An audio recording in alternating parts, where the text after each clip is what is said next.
OBC आंदोलक प्राध्यापक लक्ष्मण हाके सरांना विचारायचं आहे, जर या महाराष्ट्रातला धनगर, माळी, वंजारी, कोळी हे सगळे जण ओबीसी मध्ये आहेत, तर मग मराठा समाज का नाही, असं त्यांचं म्हणणं आहे, जो की आज त्या गॅझेटियर मध्ये त्यांच्या सोबत आहे. विलासजी, मुळात आरक्षणाच्या पॉलिसीचं म्हणजे या धोरणाचं पहिल्यांदा हेतू घटनेचा, संविधानकर्त्यांचा आणि धोरण ठरवणाऱ्यांचा समजून घेतला पाहिजे. मी एक तुम्ही मला एवढा महाराष्ट्राच्या सर्वांच्या मनातला प्रश्न विचारलेला आहे, मला एखादा मिनिट मला जास्त वेळ मिळावा एवढी माझी तुमच्यासमोर विनंती. तर मुळात आता काल परवा वीरेंद्र पवार नावाचे एक आयोजक आहेत मुंबईमध्ये जरांगे पाटलांच्या आंदोलनाचं संयोजन करणारे, ते मला काय बोलले की धनगर समाज हा क्षत्रिय होता, होळकर होते किंवा ते तशा पद्धतीचं त्यांचं वर्तन होतं. माझं या सगळ्या मंडळींना माझे हात जोडून कळकळीची विनंती आहे, छत्रपती शिवाजी महाराजांच्या स्वराज्यामध्ये बेहरजी नाईक पण होतेच ना, तानाजी मालुसरे पण होतेच ना, जीवा महाले शिवा काशीत पण होतेच ना, ही सगळी मंडळी होती आणि ती छत्रपती शिवाजी महाराजांनी त्या सगळ्यांना मावळे मानलेलं होतं. म्हणजे ते ॲज कम्पेअर म्हणजे विचार करायचं म्हणलं तर ते मराठेच होते ना.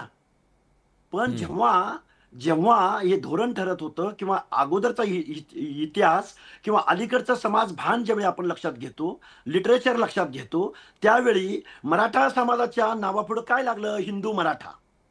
पण आमच्या सगळ्यांच्या नावापुढं काय लागलं, हिंदू बेरड, हिंदू महादेव कोळी, हिंदू नाभिक, हिंदू सुतार, हिंदू लोहार, हिंदू धनगर. हे असं का बरं झालं असेल? मुळात हे धोरण ठरवणाऱ्या धोरणकर्त्यांनी इथल्या 100-200 वर्षाचं सोशल डिस्क्रिमिनेशन विचारात घेतलं. मुळात आरक्षण, reservation is equal to representation. Reservation हे प्रतिनिधित्वाचं प्रतीक आहे. रिझर्वेशन हे गरिबी हटवचा प्रोग्राम नाही. रिझर्वेशन शिक्षण नोकऱ्या देण्यासाठी धोरण नाही. रिझर्वेशन हे इथल्या व्यवस्थेमध्ये ज्या ज्या लोकांच्या बाबतीमध्ये सोशल डिस्क्रिमिनेशन झालं, ज्यांना ज्यांना सामाजिक दुजाभावाची वागणूक मिळाली, ज्या ज्या लोकांना त्या त्या कम्युनिटीमध्ये जन्म घेतल्यानं त्यांच्याकडे बघण्याचा दृष्टिकोन अलग होता, त्या लोकांना सुद्धा आम्ही भारताचे लोक, we the people of India, हे संविधान असं सांगतं की त्या सगळ्या लोकांना आम्ही सन्मानाची, समतेची वागणूक देत आहोत. सोशल डिस्क्रिमिनेशन झालं नाही पाहिजे, हे तत्व रिझर्वेशन पॉलिसीच्या मुळाशी आहे. आता माननीय पद्मश्री लक्ष्मण माने इथं उपस्थित आहेत. इथं मान्य आहे मला, इथं जातीची उतरंड आहे आणि वरच्या जातीतली लोक खालच्या जातीतल्या माणसांना नेहमी लाथा घालत असतात. मुळात आरक्षणाच्या धोरणाचा उद्देश हा सामाजिक दुजाभावाचा आहे आणि सगळ्यांचं पर्याप्त प्रतिनिधित्व त्यांना मिळालं पाहिजे, यासाठी रिझर्वेशन पॉलिसी आहे. पण अलीकडच्या लोकांना असं वाटायला लागलंय की रिझर्वेशन म्हणजे आम्ही गरीब झालो. पण हाके सर, हे मान्य करावं लागेल ना, या महाराष्ट्रामध्ये, या महाराष्ट्रात जे मायक्रो ओबीसी आहेत त्यांना न्याय मिळू शकलेला नाही मिळू शकला, हे पण आपल्याला मान्य करावं लागेल. जेव्हा आज आपण ओबीसींच्या त्या मायक्रो ज्यांची नावं सुद्धा आज महाराष्ट्राला माहित नाहीयेत, अशा माणसांचा कुठं आवाज येणार आहे या महाराष्ट्रामध्ये? कोण त्यांचा प्रतिनिधी आहे? कोण बोलणार आहे त्यांच्याबद्दल? कोण त्यांची व्यथा सांगणार आहे या महाराष्ट्रामध्ये? मला एक प्रश्न मांडू द्या बिलासजी, लागूनच तुम्ही प्रश्न जो उपस्थित केला, मी बोलू का? प्लीज अगदी थोडक्यात मला लाखे पाटीलांना विचारायचं. हा फुले शाहू आंबेडकरांचा महाराष्ट्र आहे. मी विचारानं महाराष्ट्रासमोर एक मी प्रश्न उपस्थित करतोय की या महाराष्ट्रामध्ये समतेचा महाराष्ट्र, पुरोगामी महाराष्ट्र ज्याला म्हटलं जातं, त्या आजपर्यंतच्या बजेटरी तरतुदीमध्ये 60% क्वांटम असणाऱ्या ओबीसी विजयंतींना 1% पुढे बजेटरी तरतूद यांच्या सामाजिक न्यायाच्या योजनासाठी झालेली नाही. त्यामुळे कुणी किती वाटून घेतला असेल आणि त्यांना काय मिळालं असेल, या प्रश्नाचं उत्तर इथल्या धोरण ठरवणाऱ्या सगळ्या मुख्यमंत्र्यांनी आम्हाला दिलं पाहिजे. ठीक आहे, मी अगदी थोडक्यात म्हणतो. विलाजी, एक माझी विनंती आहे, प्रामाणिक की इथे आपल्या चर्चेमध्ये सत्ताधारी पक्षाचे आमदार प्रणय फुकेजी आहेत म्हणून विचारतो की ज्या वेळेला ह्या सगळ्या गोष्टी घडतायत, लक्ष्मण हाकेजी पण एवढं सगळे मांडणी करतायत, तर मला तेवढं विचारतो की ज्या गोष्टी होत असताना राज्याचे मुख्यमंत्री म्हणून त्यांनी अशा प्रकारचा GR काढून या मराठा समाजाच्या लोकांना त्या ठिकाणी कुणबी प्रमाणपत्राचं वाटप करून ओबीसी मध्ये करून, ज्या वेळेला ओबीसीला त्या सगळ्या सोयी सुविधा मिळत नसतील अशा प्रकारे ओबीसी मध्ये वर्ग करून एक ओबीसी आणि एक मराठा समाजामध्ये 2 तेढ निर्माण करणं, समाजामध्ये मोठा त्या ठिकाणी वाद निर्माण करणं, हे होत असताना आता नवीन जे आलेलं आहे की बंजारा समाजाचे लोक म्हणाले की आता आम्हाला एसटी मध्ये वर्ग करा करून कुठल्या तरी हैदराबाद घ्यायच्या अनुषंगाने. सांगण्याचा एवढंच आहे की आपण राज्याचे मुख्यमंत्री म्हणून सरकारमध्ये असताना समाज तोडायचा असतो की समाज हा जोडायचा असतो? मी घेतो त्याचं उत्तर घेतो. लाखे पाटलांना मला बोलतो. पण मग हे होत असताना प्रणय फुकेजी आपण महाराष्ट्र धर्माचं पालन करतात का? जो महाराष्ट्र धर्म संत तुकारामांचा आहे, संत एकनाथांचा आहे, संत नामदेवाचा आहे, संत सेवालाल महाराजांचा आहे? नाही, आपण समाज तोडण्याचं काम करताय. ठीक आहे, मी उत्तर घेतो. लाखे पाटीलजी प्लीज, 1 मिनिट आहे तुमच्याकडे, त्याच्यानंतर मला परिणयजीकडून जायचं. हा प्लीज. राजापूरकरजी, तुम्ही महाराष्ट्र धर्माचं पालन करताय का म्हणून बोलता. मी या ठिकाणी तुम्हाला विचारतोय की मराठी भाषिक महाराष्ट्राचं तुम्ही पालन करताय का राज्यकर्ते? महाराष्ट्राचं फॉर्मेशन जे आहे त्याचं आपण पालन करतोय का? हा या ठिकाणी मूळ प्रश्न आहे. धर्म असावा, मूळ ठिकाणी जाण असली पाहिजे. लक्षात ठेवा तुम्ही.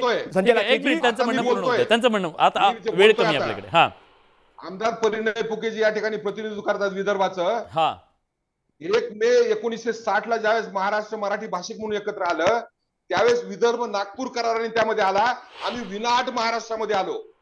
त्यापूर्वी आमची परिस्थिती काय होती? 1313 साली देवगिरीचा किल्ला पडला आणि तो मुस्लिम राज्यकर्त्याच्या ताब्यात गेला. 1313 पासून 17 सप्टेंबर जो आता येणार आहे 1948 पर्यंत आम्ही मुस्लिम राज्यकर्त्यामध्ये होतो. आम्हाला भाषेचं स्वातंत्र्य नव्हतं, आम्हाला आर्थिक स्वातंत्र्य नव्हतं, आम्हाला सामाजिक स्वातंत्र्य नव्हतं, आम्हाला नोकरीचं स्वातंत्र्य नव्हतं. 650 वर्ष आम्ही निजाम स्टेट मध्ये ह्या पद्धतीने काढले आहेत. आणि त्यानंतर मोठ्या भावाचा विश्वास ठेवून आम्ही महाराष्ट्रामध्ये आलो. यशवंतराव चव्हाण साहेब असतील किंवा नागपूर करारातले त्यामध्ये जे काही होते ते तर दोघे एकमेकांबरोबर करार करून आले.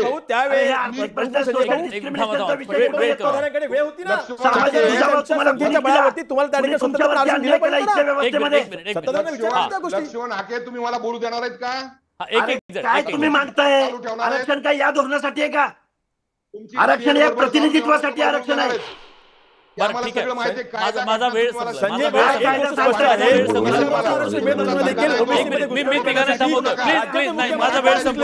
माझा वेळ संपला. आमदार परिणय फुके यांना मला विचारायचं. ओके सर, मांडणी अशी सुद्धा केली जाते की सरकारनं ओबीसी मराठ्यांमध्ये भांडणं लावलेत.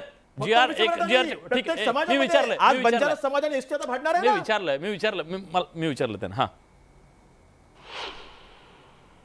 बघा, असं आहे की हे जे जितके ओबीसी नेते जे ओबीसींचे कैवारी होण्याचं जे काहीतरी ढोंग करतात आहे, किंवा मला असं वाटतं की ज्या प्रकारे मला असं या सगळ्यांचा अभ्यास कमी आहे. आता आपण या चर्चेमध्ये कशासाठी आलं की 2 सप्टेंबर मी देतो ना उत्तर देतो हाके साहेब, उत्तर देतो. 2 सप्टेंबर 2025च्या GR संदर्भातला आपण इथे चर्चा करायला आलोय.